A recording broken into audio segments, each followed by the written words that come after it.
Before you even realized it, you were making decisions. Decisions that would affect you, your life, who you'd be, where you'd end up. And ever since then, you've been dealing with the consequences of those decisions, where they've put you, and what choices you need to make now. On average, you will make somewhere around 800 million decisions in your lifetime. Most will be very small. Some will be extremely significant. Ultimately though, every decision, big or small, in some way or another, will affect you. Behind each is a different state of being, a different course of life, a different condition of the world. In nearly every conscious waking moment, you exist at the intersection of the past and future as a crossing guard for the infinite possibilities of life. Understandably, at least when it comes to large, important-seeming decisions, the pressure of this position can be immense as we attempt, to the best of our abilities, to make the right decisions.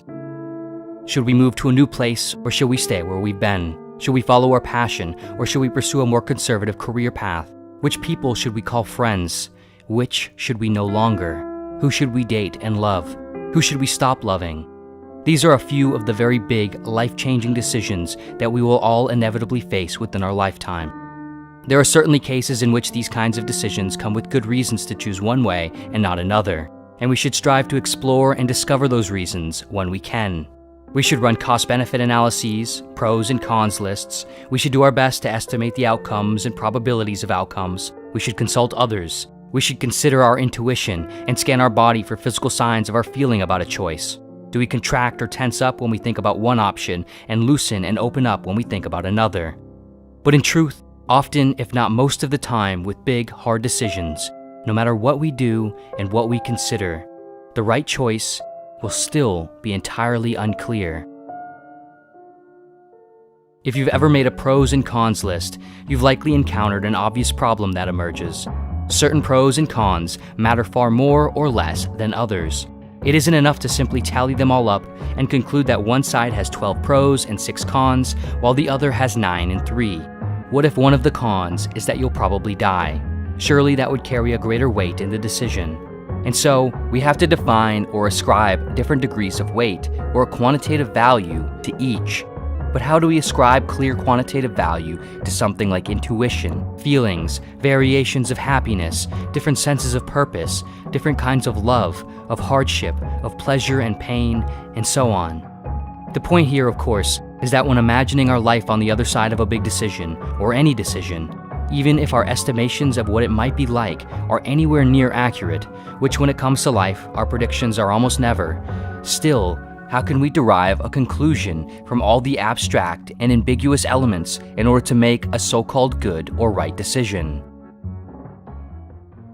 We are led to believe by our nature, by our culture, by our hopes, that there are always better and worse options in life. Go this way, and life is good. Go that way, and life is bad, or at least worse. Sometimes this is the case. Sometimes there are good reasons to believe it will be, but sometimes it is not the case, and there are no clear reasons. Sometimes multiple scenarios appear to and do carry equivalent amounts of possible good, possible bad, possible risk, possible opportunity, possible ambiguity. And what are we to do then? How does one choose between options if they are apparently, in some complex abstract way, the same and yet completely different? From a certain angle, every reasonably made decision in life will be wrong. Every decision will cause pain, sorrow, horrible challenges, and deep suffering. No matter how good a decision is, there is no decision in life that will take the very conditions of life away. And so, as long as the decision keeps you alive, there will continue to be anxiety and doubt and fear. There will continue to be the need to make new decisions and the impulse to regret old ones. In truth, we are far too hard on ourselves. Our expectations are far too high. German philosopher Arthur Schopenhauer wrote, "If you want a safe compass to guide you through life and to banish all doubt as to the right way of looking at it, you cannot do better than accustom yourself to regard this world as a penitentiary. If you accustom yourself to this view of life, you will regulate your expectations accordingly and cease to look upon all its disagreeable incidents, great and small, its sufferings, its worries, its misery, as anything unusual or irregular. Nay, you will find that everything is as it should be." Considering the problem of decision-making from an existentialist point of view, which is a key focus of the philosophy, explored by individuals like Jean-Paul Sartre, Soren Kierkegaard, Albert Camus, and Friedrich Nietzsche, what matters in our decisions is often less about what we choose and more about how and why we choose the things we do, as well as how we respond to these decisions and move forward. Sartre argued that we ought to make decisions according only to honest and authentic representations of our interests and values. He referred to making decisions based rather on fearful, deluded conceptions of ourselves as bad faith. Soren Kierkegaard suggested that we can arrive at these authentic valuations of ourselves by following what he referred to as passion, or a kind of intuitive desire. We must then take, according to Kierkegaard, as he defined it, a leap of faith into what we personally determine to be worthwhile and meaningful, and not necessarily into what we think is rationally or objectively right. And both Camus and Nietzsche help us deal with the inevitable consequences that will come from our choices and leaps of faith by reminding us that our attempts at authenticity, our plans, and our projects are all inevitably futile, absurd, and destined to come with struggle and suffering. For Camus, through his concept of revolt, he argued that by recognizing and affirming this absurdity, we can still happily live on in spite of it.